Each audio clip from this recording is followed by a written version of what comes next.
जय हिंद दोस्तों, कैसी चल रही है प्रिपरेशन।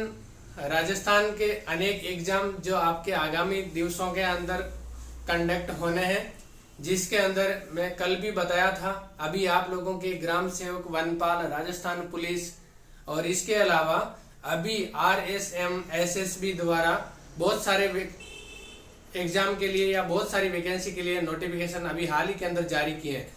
तो उनकी भी मैं एक दिन एक क्लास बना के आप लोगों को बता दूंगा कि अभी कौन कौन से हाल ही के अंदर नोटिफिकेशन जो जारी हुए, जो आप लोग उनके अंदर अपना योग्यता के अनुसार या अपनी क्वालिफिकेशन के अनुसार अपना फॉर्म फिलअप कर सकते हैं। तो आज आप लोग देख रहे होंगे, हम लोग राजस्थान की कला और संस्कृति पढ़ रहे हैं अभी, जो राजस्थान के किसी भी एग्जाम के लिए महत्वपूर्ण सिद्ध होगी या किसी भी एग्जाम का सिलेबस है जो कंप्लीट करेगी। तो इसी श्रृंखला के अंदर हमने मेले और त्योहार और उत्सव जो मैं कल कंप्लीट करवा चुका हूं, और आज मैं आप लोगों के सामने राजस्थान कला और संस्कृति से रिलेटेड एक महत्वपूर्ण टॉपिक आप लोगों के लिए लेकर आया हूं। राजस्थान का वेशभूषा, राजस्थान का वेशभूषा, राजस्थान का परिधान, राजस्थान का पहनावा। ये जो टॉपिक है, इससे आप लोगों के एग्जाम के अंदर कम से कम 2 से 3 क्वेश्चन 100% देखने को आप लोगों को मिलेंगे।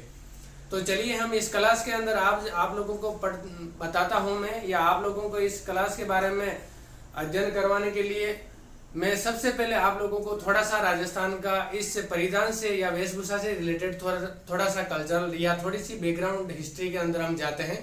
तो आप लोग देखते होंगे राजस्थान के अंदर कालीबंगा और आहड़ सभ्यता राजस्थान के अंदर फैली हुई है, और आहड़ और कालीबंगा जो सभ्यता है ये राजस्थान के गंगानगर और हनुमानगढ़ जिले के अंदर फैली हुई है। तो यहाँ पे हम लोग जब पढ़ते हैं सभ्यता, पुरानी कालीबंगा और आहड़ सभ्यता, तो उस समय हम राजस्थान के अंदर सूती वस्त्रों का प्रयोग का जो प्रमाण है वो हम इस सभ्यताओं के द्वारा हम जानते हैं। तो यहाँ पे हम लोगों ने देखा कि यहाँ खुदाई जब किया गया तो उस खुदाई के अंदर वस्त्र बनाने के या ऊन काटने के चरखे या कतई इस टाइप के जो जितने भी उपकरण हैं यहाँ पे खुदाई के दौरान हमें उपलब्ध हुए हैं या हमें मिले हैं, जिसके आधार पर हम ये 100% श्योर होकर कह सकते हैं कि राजस्थान के अंदर आहड़ और कालीबंगा सभ्यता से ही वस्त्रों का या सूती वस्त्रों का या रुई को काटने के प्रमाण है जो मिलते हैं। वहीं से वस्त्रों का परिधान पहनने का प्रचलन है जो शुरू हो चुका था।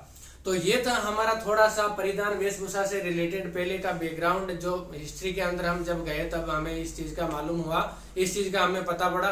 बाकी इससे रिलेटेड जितने भी कौन सी सभ्यता में क्या मिला क्या नहीं मिला, ये जब हम हिस्ट्री पढ़ेंगे उस समय मैं आप लोगों को बिल्कुल क्लियरली कराऊंगा। अभी हमारे लिए ये इतना इंपॉर्टेंट था जो मैंने आप लोगों को बताया। अब इसके आधार पर मैं आप लोगों को थोड़ा आगे लेके चलता हूँ। जब मुगल काल आया, इससे मुगल काल से पहले की बात बता रहा हूं, और मुगल काल के रिलेटेड या इसी के लमसम की बात है।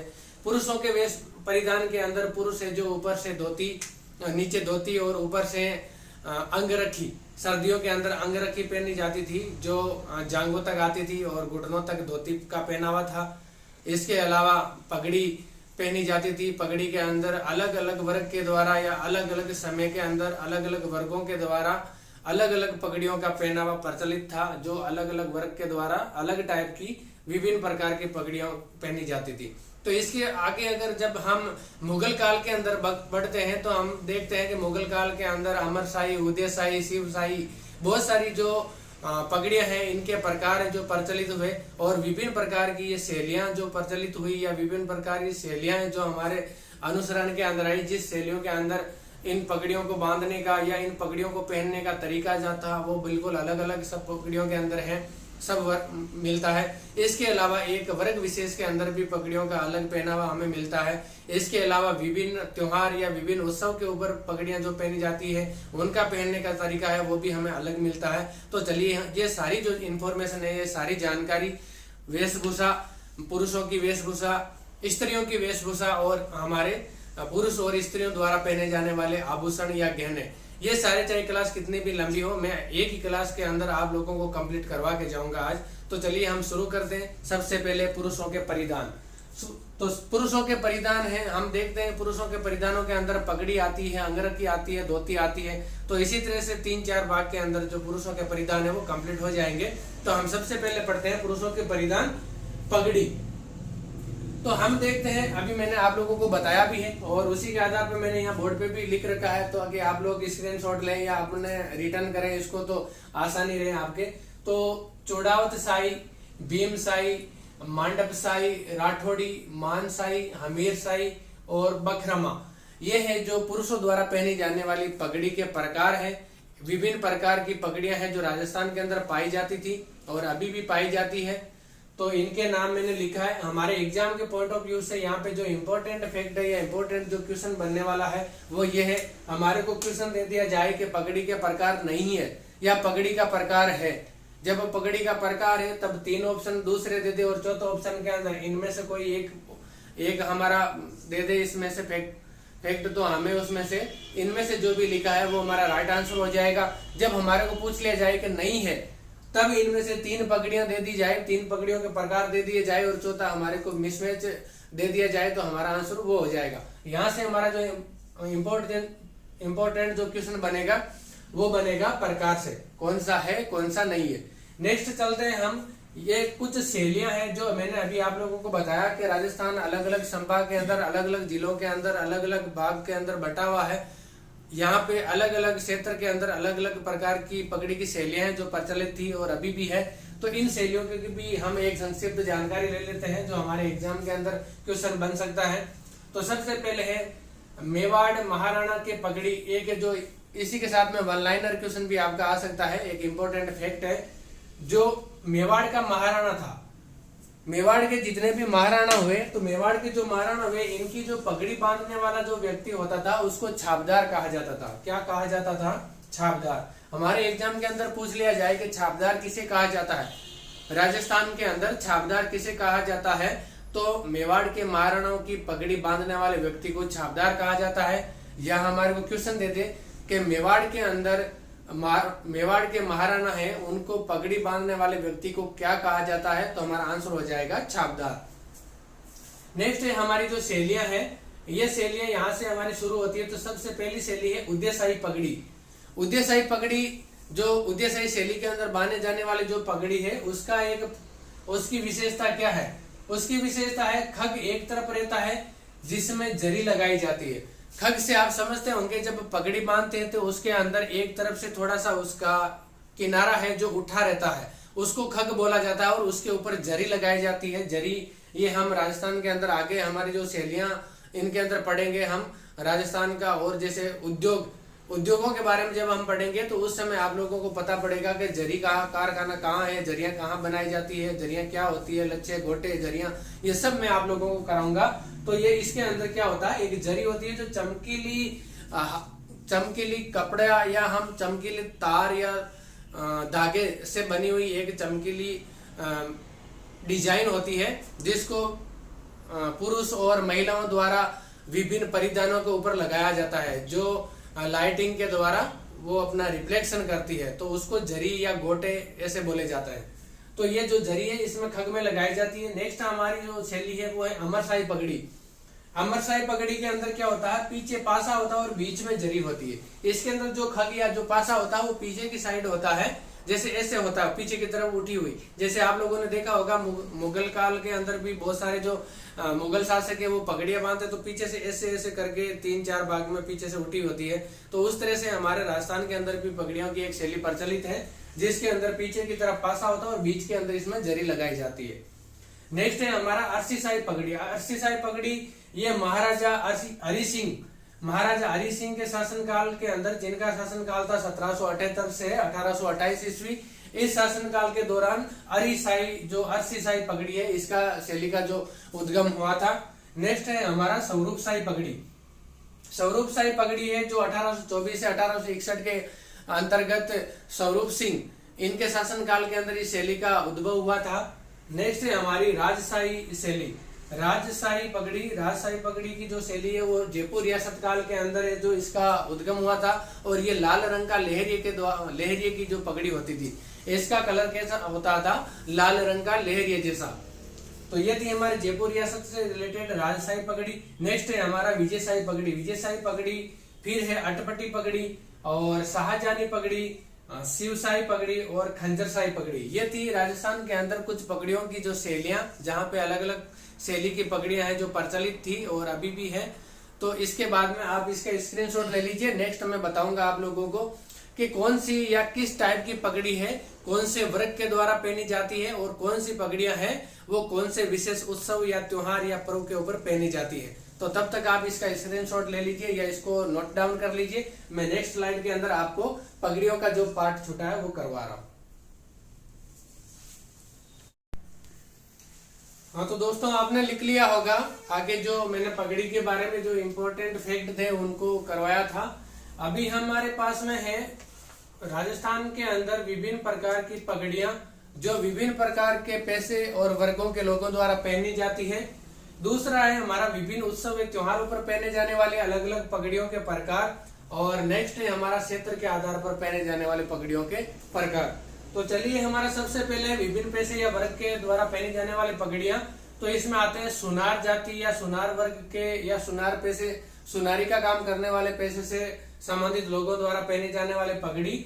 आटे वाली पगड़ी, ये कैसी पगड़ी पहनते हैं जिसके अंदर घुमा के उसमें आटे लगा के सापे के अंदर या पगड़ी के अंदर और उसको फिर बांधा जाता है गोल गोल राउंड के अंदर घेरे में।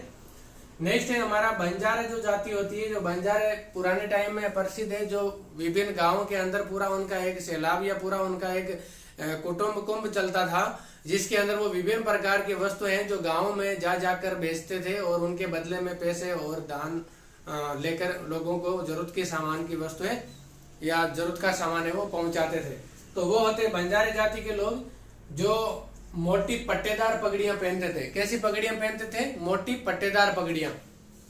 नेक्स्ट है हमारा चीरा और फेंटा, दो प्रकार की और पगड़ियों के नाम हैं जो विभिन्न प्रकार के पैसे या वर्गों के लोगों द्वारा पहनी जाती है। चीरा और फेंटा, तो ये राजस्थान के अंदर उच्च वर्ग के लोगों द्वारा पहनी जाती थी। किसके द्वारा पहनी जाती थी? उच्च वर्ग के लोगों द्वारा। तो हमारे एग्जाम के अंदर क्वेश्चन पूछ लिया जाए कि आटे वाली पगड़ियां राजस्थान के अंदर कौन से वर्ग द्वारा पहनी जाती थी, तो सुनार। मोटे पट्टेदार पगड़ियां कौन से वर्ग या पैसे के लोगों द्वारा पहनी जाती थी, तो बंजारे। नेक्स्ट है हमारा राजस्थान के अंदर उच्च वर्ग के लोगों द्वारा पहने जाने वाली पगड़ी का नाम क्या है, तो चीरा और फेंटा। नेक्स्ट है हमारा विभिन्न उत्सव या विभिन्न त्योहारों के ऊपर भी अलग अलग प्रकार की पगड़ियां पहनी जाती थी, जिनके कुछ प्रकार हमारे पास दिए हुए हैं। दशहरे के ऊपर जो पगड़ी पहनी जाती थी उसको मदील कहा जाता था। क्या कहा जाता था? मदील। नेक्स्ट है हमारा होली के उत्सव या होली के त्योहार पर पहनी जाने वाली पगड़ी को फूल पत्ती की छपाई वाली पगड़ी कहा जाता था, या फूल पत्ती की छपाई वाली जो पगड़ी है वो होली के त्योहार पर पहनी जाती थी। नेक्स्ट है हमारा विवाह उत्सव पर, जब किसी के घर के अंदर विवाह होता था, चाहे वो लड़की हो चाहे लड़का, जब लग्न होता था घर के अंदर, तब उस उत्सव के ऊपर या उस मौके के ऊपर भी अलग प्रकार की पगड़ी पहनी जाती थी, जिसको मोठड़े की पगड़ी या मोठड़ कहा जाता था। क्या कहा जाता था? मोठड़े की पगड़ी या मोठड़। नेक्स्ट है हमारा सावन मास के अंदर जो पहने जाने वाली पगड़ी थी उसको क्या कहा जाता था? लेरिया। लेरिया अभी मैंने आप लोगों को बताया था, लेरिया लाल रंग का द्वारा रंगा हुआ जो पगड़ी होती थी, या लाल रंग का जिसको प्रदान किया होता था, लाल रंग जिसको प्रदान करते थे उसको लहरिया कहते थे पगड़ी को। या चाहे लहरिया के अंदर हमारे राजस्थान के अंदर अभी वेशभूषा के अंदर जो महिलाओं का परिधान जब आएगा उसके अंदर भी एक लहरिया प्रचलित है औरतों के अंदर, जिसको लहरिया चुंदड़ी, वो भी लाल रंग की होती है, इसीलिए उसको लहरिया कहा जाता है। तो ये हो गए हमारे विभिन्न उत्सव त्योहार पर पहने जाने वाले अलग अलग पगड़ियों के प्रकार। नेक्स्ट है हमारा क्षेत्र के आधार पर भी कुछ पगड़ियां हैं जो पहनी जाती थी, जिसके अंदर जयपुर सबसे पहले। जयपुर के अंदर बलदार लपेटे वाली पगड़ी है वो पहनी जाती थी। कैसी पगड़ी पहनी जाती थी? बलदार लपेटे वाली। नेक्स्ट है हमारी हाड़ौती का जो क्षेत्र है। हाड़ौती मैंने आप लोगों को पहले ही बताया था हाड़ौती के अंदर कौन सा क्षेत्र आता है। तो हाड़ौती के क्षेत्र के अंदर सादा पेंचों वाली साड़ी पहना, ये पगड़ी पहना जाता था, सॉरी पगड़ी। तो कौन सी पगड़ी हाड़ौती के अंदर पहनी जाती थी? सादा पेंचों वाली। नेक्स्ट है हमारा उदयपुर। तो उदयपुर के अंदर जो पगड़ी पहनी जाती थी उसका प्रकार था सादे पेंच और शिखर उठावा। उसका जो शिखर होता है, जो मैंने बताया था आगे भी आया हमारे, वो शिखर है जो ऊपर उठा हुआ होता था। पगड़ी ऐसे गोल राउंड में नहीं होती थी, थोड़ा साइड से एक शिखर होता था उसमें, वो ऊपर उठा हुआ और सादा पेंच होते थे। नेक्स्ट है हमारे मारवाड़ के अंदर। मारवाड़ के अंदर मेवाड़ की पगड़ी से, जो मेवाड़ उदयपुर के अंदर जो पगड़ी पहनी जाती थी, सादा पेंच और शिखर उठा हुआ, इससे जो मारवाड़ की पगड़ी है वो काफी बड़ी और ऊंची होती थी। कैसी होती थी? काफी बड़ी और ऊंची।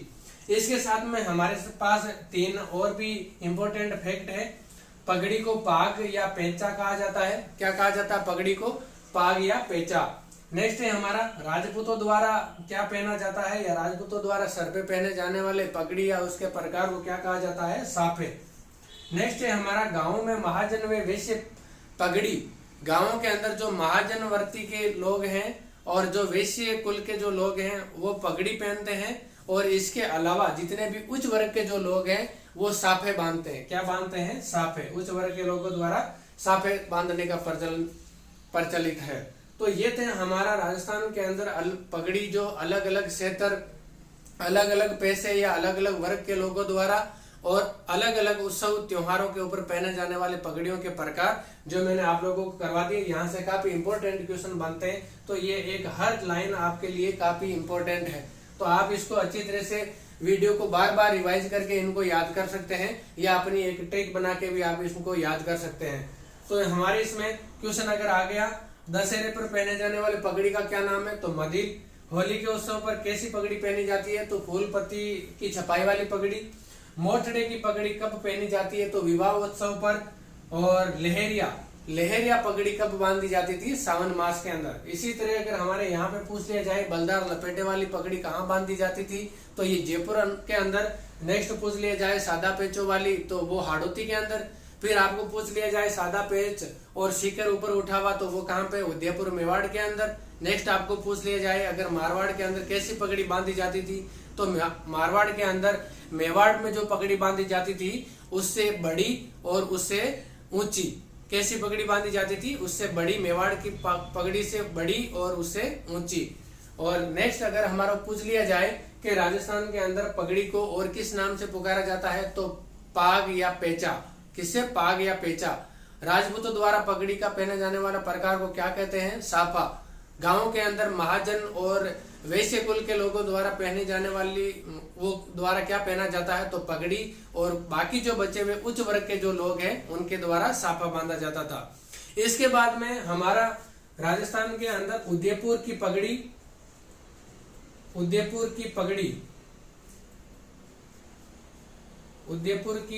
पगड़ी वे जोधपुर का साफा। जोधपुर का साफा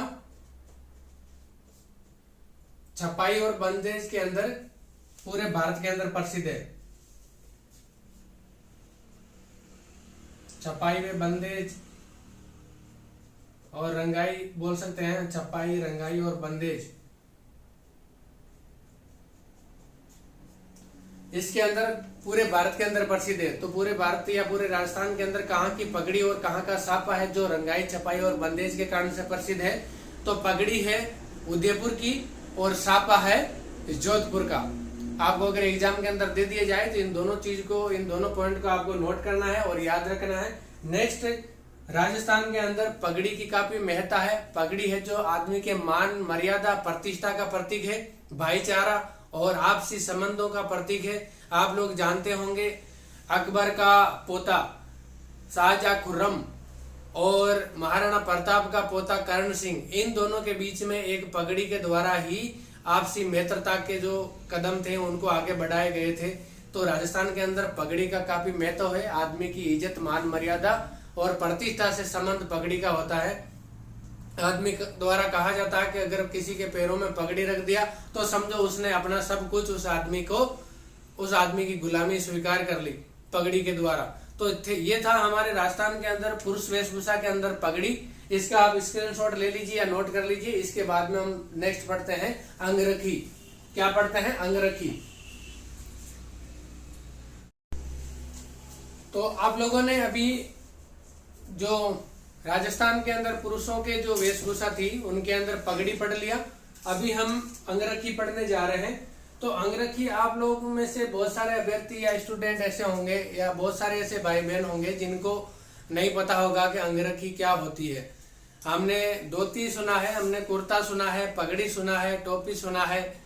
ये जितने भी हैं वेशभूषा के जो प्रकार हैं या जो वस्त्र हैं, इनके बारे में हम लोग जानते हैं, लेकिन अंगरखी के बारे में बहुत कम ही लोग जानते हैं। तो अंगरखी मैं आप लोगों को नॉर्मली अपने देसी लैंग्वेज के अंदर बता देता हूं।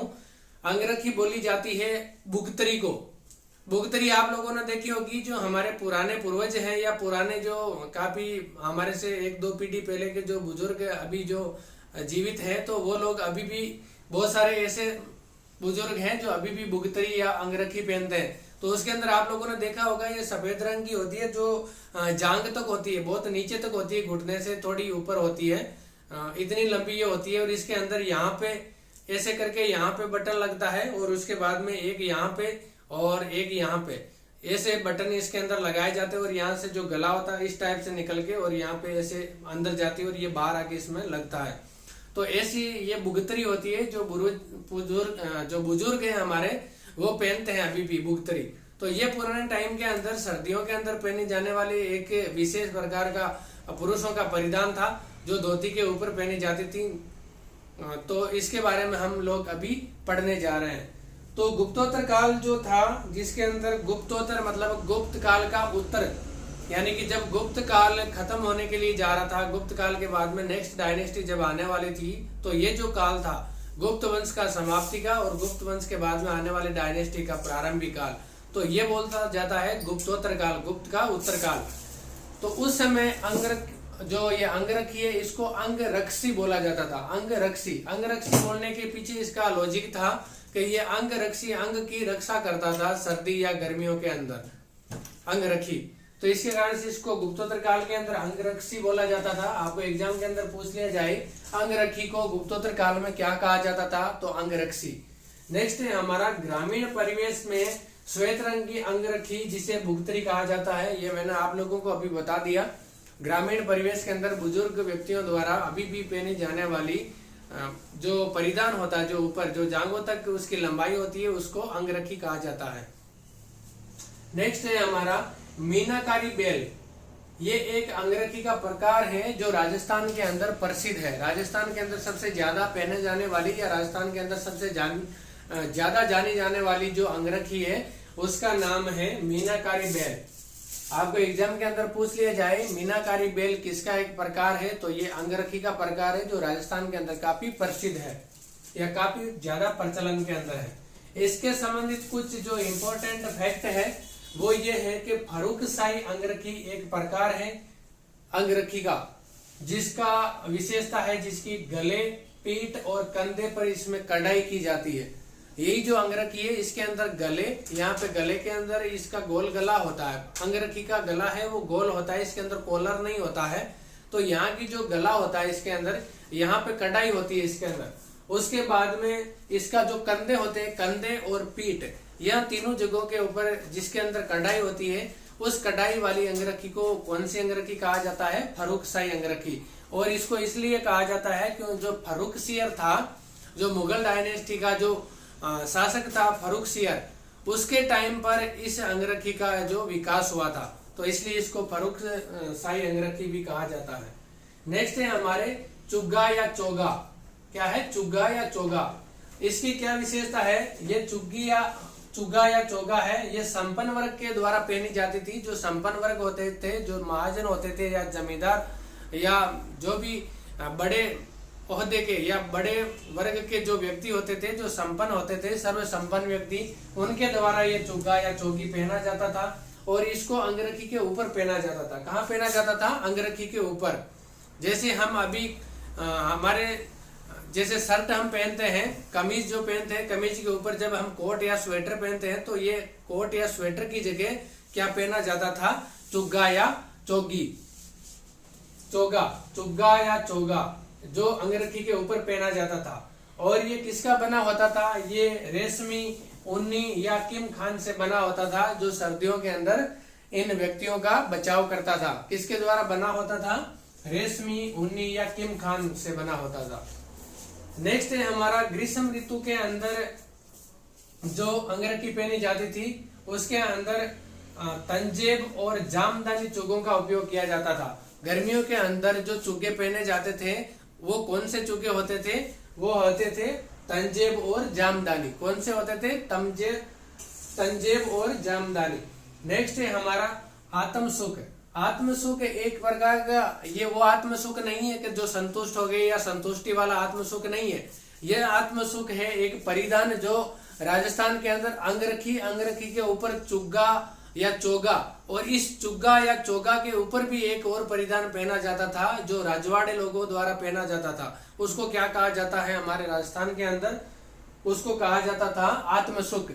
क्या कहा जाता था? आत्म सुख। जब ज्यादा ठंड हो, अधिक ठंड में अंगरखी वे चुग्गों पर जाना जाता है, पहना जाने वाला एक परिधान, इसके बारे में इसको जानते हैं या उसके तौर पे इसको जानते हैं। किस तौर पे जानते हैं? अधिक ठंड से बचने के लिए अंगरखी और चुग्गा या चोगा के ऊपर पहने जाने वाले परिधान को आत्म सुख कहा जाता है।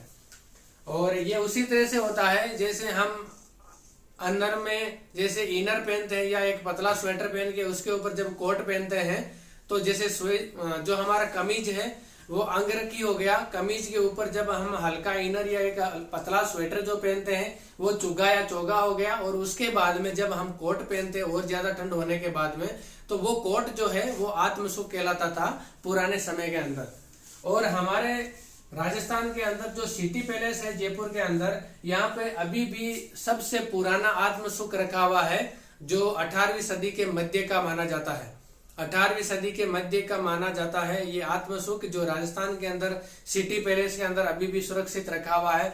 तो जिस भी भाई बहन का अगर जयपुर जाना हो तो वो जरूर आत्मसुख देख के आना, और उस आत्मसुख के आधार पे अपने मन को भी आत्मसुख की करना और इस क्लास को आप करना। तो चलिए दोस्तों, अभी मेरे पास थोड़ी समय की कमी है, और इसी समय की कमी को देखते हुए, क्योंकि मुझे मेरा बाकी का काम भी टाइम पे करना होता है, तो उसके आधार पे मैं आपको पूरा ये क्लास लेने वाला था, लेकिन कुछ कारणों से मैं नहीं ले पा रहा हूँ। तो आपके जो बचा हुआ परिधान है, उस बचे हुए परिधान के अंदर पुरुषों का परिधान बचा हुआ 1-2 जो टोपी है, और एक छोटा मोटा और परिधान है, वो होने के बाद में महिलाओं के परिधान, ये मैं आप लोगों को कल की क्लास में कराऊंगा। और परसों मैं आभूषण पुरुष और स्त्रियों के आभूषण कंप्लीट करवा दूंगा, जिसके अंदर आपका राजस्थान का वेशभूषा और आभूषण ये स्त्री पुरुष दोनों के कंप्लीट हो जाएंगे। नेक्स्ट हम जो भी क्लास लेंगे मैं आप लोगों को इंटीमेट कर दूंगा।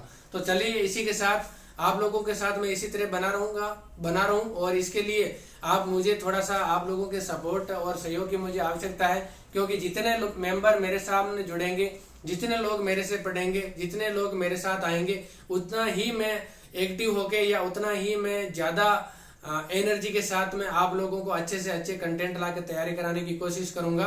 तो इसके लिए आप लोग मेरे चैनल को ज्यादा से ज्यादा लाइक, शेयर और कमेंट करके जरूर दोस्तों और भाई बहनों तक पहुंचाएं। इसके लिए मैं आप लोगों के साथ में आगे भी हर एग्जाम के लिए इसी तरह तत्पर बना रहूंगा। और तब तक के लिए जय हिंद, जय भारत।